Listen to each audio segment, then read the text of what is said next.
রীতিমতো সরগরম, আর সরগরমের একটাই কারণ, সেটা হচ্ছে সন্দেশখালী। তবে এবার শুভেন্দু অধিকারী যেতে পারবেন সন্দেশখালীতে, আর বাধা রইল না। কি জানা যাচ্ছে বিবেক? দেখো, সন্দেশখালীতে এর আগে আমরা দেখেছি যে রামনগরে, রামপুরে সেখানে কিন্তু রীতিমতো ত্রিস্তরীয় নিরাপত্তা বলয় তৈরি করে দেওয়া হয়েছিল। শুভেন্দু অধিকারী শুধু নয়, বিভিন্ন ক্ষেত্রে আমরা দেখেছি বিরোধী দলনেতা শুভেন্দু অধিকারীকে যেমন আটকানো হয়েছিল, তেমন প্রদেশ কংগ্রেস সভাপতি অধীর রঞ্জন চৌধুরী তাকেও কিন্তু সেখানে আটকে দেওয়া হয়েছিল। 144 ধারা জারি করা রয়েছে এই অজুহাত দিয়ে। আজকের আপডেটটা কি? আজকের আপডেট হলো গিয়ে যেটা বলা হচ্ছে পরিষ্কারভাবে যে সন্দেশখালীতে এইভাবে 144 ধারা লাগু করা যাবে না। 7 দিনের জন্য অন্তর্বর্তীকালীন স্থগিতাদেশ দেওয়া হয়েছে এই 144 ধারা জারি করার উপরে। এবং শুভেন্দু অধিকারীর ক্ষেত্রে সব থেকে বড় সুখবর যেটা, তিনি সন্দেশখালী যেতে পারবেন, তার যাওয়ার কোনো বাধা রইল না। কিন্তু একটা ছোট্ট শর্ত আরোপ করা হয়েছে যে যত তাড়াতাড়ি সম্ভব 3 ঘন্টার মধ্যে, এই রায় দেওয়ার 3 ঘন্টার মধ্যেই পুলিশ প্রশাসনকে জানিয়ে দিতে হবে তার কর্মসূচি বা তার গতিপথ কি হতে চলেছে। তার মানে ভিউয়ার্স, বিবেক যে কথাটা বলছে তাতে করে একটা কথা তো পরিষ্কার, যে আরো বেশি সন্দেশখালী কিন্তু সমস্যা বাড়াতে চলেছে শাসক দলের জন্য। আর এবার যেভাবে আমরা দেখেছিলাম যে পশ্চিম বাংলার পুলিশ যেভাবে আটকে ছিল বিরোধীদেরকে, সেটা কিন্তু আর করা সম্ভব হচ্ছে না, অন্তত শুভেন্দু অধিকারীর ক্ষেত্রে। এবার শুভেন্দু অধিকারী সন্দেশখালী যেতে পারবেন, যেটা নিয়ে তিনি অনুরোধ জানিয়েছিলেন, বারবার আবেদন করেছিলেন, সেটা কিন্তু এবার দেখা যাচ্ছে, বারবার অভিযোগ তিনি তুলেছিলেন যে তাকে যেতে বাধা দেওয়া হচ্ছে সন্দেশখালীতে।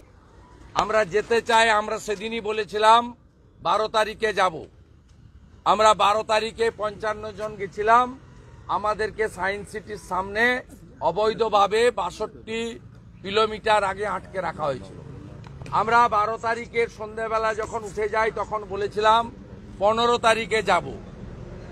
আমরা 15 তারিখে, যেহেতু সরস্বতী পুজো ছিল 14 তারিখ, তাই আমরা বলেছিলাম 15 তারিখে যাব।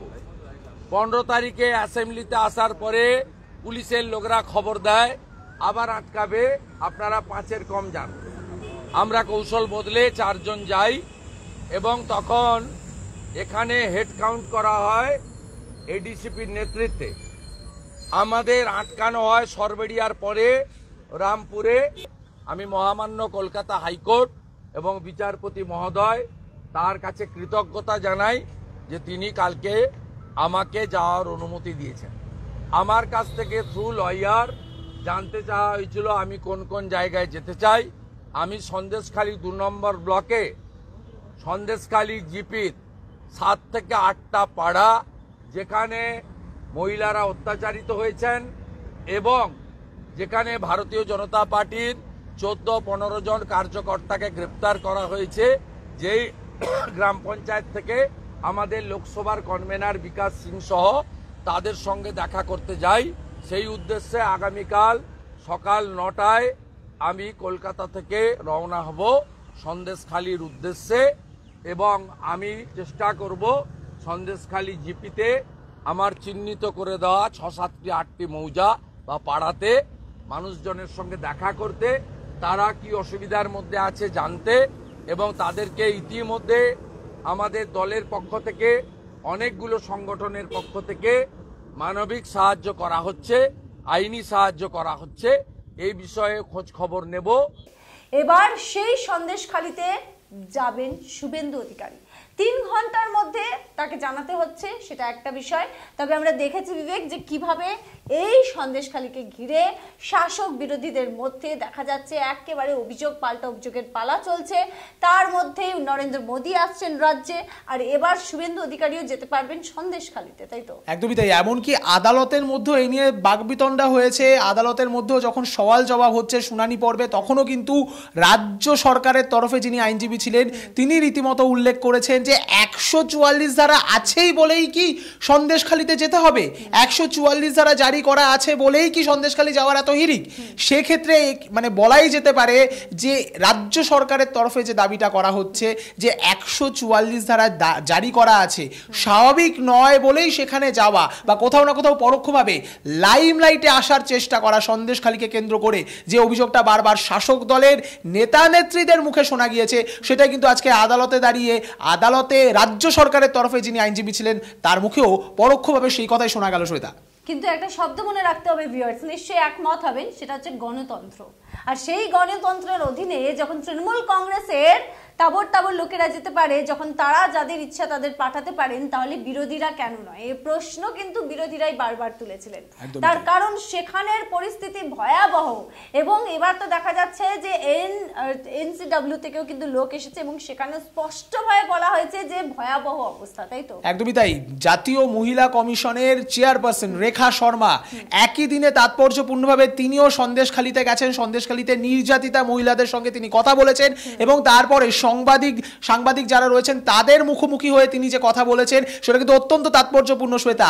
সন্দেশখালীতে রাষ্ট্রপতি শাসন জারি করার মতো পরিস্থিতি, ভয়ঙ্কর পরিস্থিতি, এমনকি যেটা সূত্র মারফত জানা যাচ্ছে যে তিনি মুখ্যমন্ত্রীর পদত্যাগেরও দাবি করেছেন, এমনটাও কিন্তু জানা যাচ্ছে। ফলে সব মিলিয়ে এর আগে আমরা দেখেছি এসসি কমিশনের চেয়ারম্যান তিনি এসছেন, তিনিও বলে গিয়েছেন যে সন্দেশখালীতে রীতিমতো একেবারে রাষ্ট্রপতি শাসনের দাবি, মানে শাসন জারি করার মতো পরিস্থিতি, তিনি তার রিপোর্টে সেই দাবি জানিয়েছেন।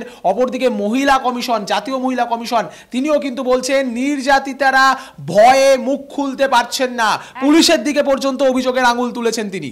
একেবারে, আর একাধিক অভিযোগ রয়েছে পুলিশের বিরুদ্ধে, এবং যেভাবে পুলিশের যা গতিবিধি ছিল তাতে করে খুব স্বাভাবিক এই প্রশ্ন ওঠার, এই কথা অনেকেই বলছেন। তবে এটা দেখার বিষয় এবার আসন্ন রয়েছে লোকসভা নির্বাচন, তার আগে বাংলার পরিস্থিতির যা অবস্থা আমরা সেটা সবাই দেখছি, এবং এখন বলা হচ্ছে রাষ্ট্রপতি শাসনের একটা বিষয়, একটা কথা উঠে আসছে, এবং যেতে নয় যে কে বলছেন, এনসিডব্লিউর চেয়ারপারসন সে কথা বলছেন। ভয়াবহ পরিস্থিতি, কিন্তু যেটা শাসক দলের ভেতরে যেটা বারবার অভিযোগ করা হচ্ছে সেটা এই যে কেন এমন কথা বলা হচ্ছে, সবটাই কি বিজেপির, সবটাই কিন্তু প্ল্যানিং, এরকম বারবার অভিযোগ উঠে আসছে। দেখো, বিভিন্ন সময়ে কিন্তু এই জাতীয় অভিযোগ রাজ্য সরকার বা রাজ্যের শাসক দল যেটা বলা যেতে পারে তারা কিন্তু বিভিন্ন সময় বলেছেন।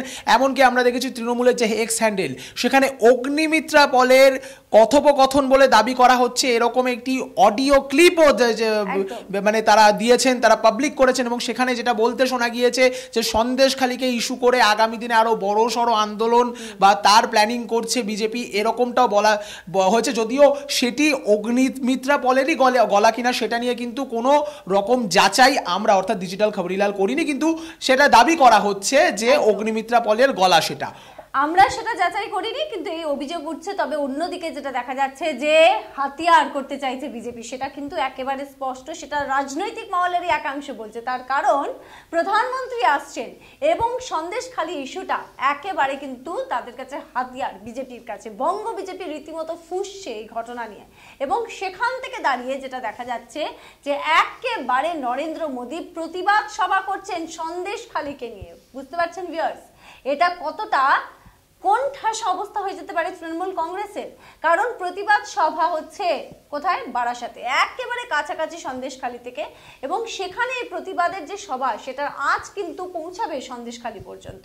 আরো কোণঠাসা হওয়ার সম্ভাবনা রয়েছে তৃণমূল কংগ্রেস। দেখো, বিজেপির যে রাষ্ট্রীয় কার্যকর্তার যে সম্মেলন ছিল নয়াদিল্লিতে, সেখানে পর্যন্ত এই সন্দেশখালী নিয়ে প্রস্তাব গৃহীত হয়েছে। ফলে ব্যাপারটা এখন কিন্তু আর রাজ্য স্তরের ব্যাপার নয় বা রাজ্যের বিজেপির ইস্যু নয়, একেবারে কেন্দ্রীয় বিজেপি বা কেন্দ্রীয় স্তরে এটি একটি ইস্যু হয়ে গিয়েছে। এমনকি তোমার মনে আছে নিশ্চয়ই, বা দর্শকদেরও আমি মনে করিয়ে দিতে চাইবো যে স্মৃতি ইরানি তিনি পর্যন্ত কিন্তু একেবারে সাংবাদিক সম্মেলন করে মমতা ব্যানার্জি তথা মমতা ব্যানার্জির সরকারের বিরুদ্ধে তোপ দেখেছেন। ফলে সব দিক দিয়ে লক্ষ্য করলে দেখা যাবে যে এরকম একটা ইস্যুতে তার প্রতিবাদ সভা হচ্ছে, সেখানে স্বয়ং দেশের প্রধানমন্ত্রী নরেন্দ্র মোদী পর্যন্ত আসতে চলেছেন, এমনটাই কিন্তু শোনা যাচ্ছে।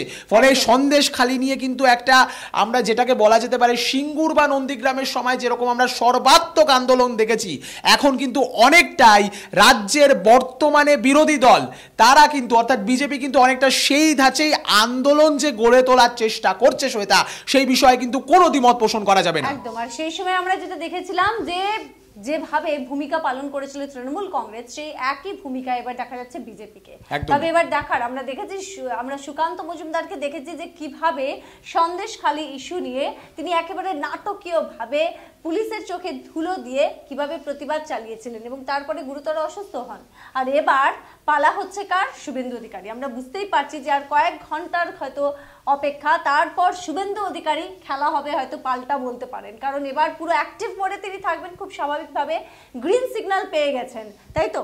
একদমই তাই। এবং তিনি কিন্তু রামনগর যে মোড়টা রয়েছে যেখানে তাকে আটকানো হয়েছিল সেই জায়গায় দাঁড়িয়ে, রামপুর মোড়ে দাঁড়িয়ে সেই দিনই কিন্তু তিনি বলেছিলেন যে এরপরে আইনের সাহায্য নেওয়া ছাড়া, বা বলে আরো ভালো মতো বললে কোর্টের সাহায্য নেওয়া ছাড়া তার আর কোনো রাস্তা থাকবে না, এবং সেই রাস্তা দিয়েই কিন্তু তিনি নিজের পথের কাঁটা পরিষ্কার করলেন। এটা আরো ভালো করে বলা যায় কিভাবে আইনি পথে হেঁটে। এবার দেখার যে বঙ্গ বিজেপি আর নতুন ভাবে কিভাবে সন্দেশখালী ইস্যুটাকে নিজেদের জন্য আরো অনেক ভালো করে কাজে লাগায়, সেটা বিষয়ে অবশ্যই দেখার। তবে অন্যদিকে এটাও বিষয় যারা অত্যাচারিত হয়েছে, যারা এখনো একেবারে অপেক্ষায় রয়েছে, তারা কবে বিচার পাবেন এই প্রশ্ন সন্দেশখালীর মানুষ কিন্তু এখনো পর্যন্ত তুলছে। দেখতে থাকবেন ডিজিটাল খবরিলাল, খবর আপনাদের, নজর আমাদের। ডিজিটাল খবরিলাল, খবর আপনাদের, নজর আমাদের।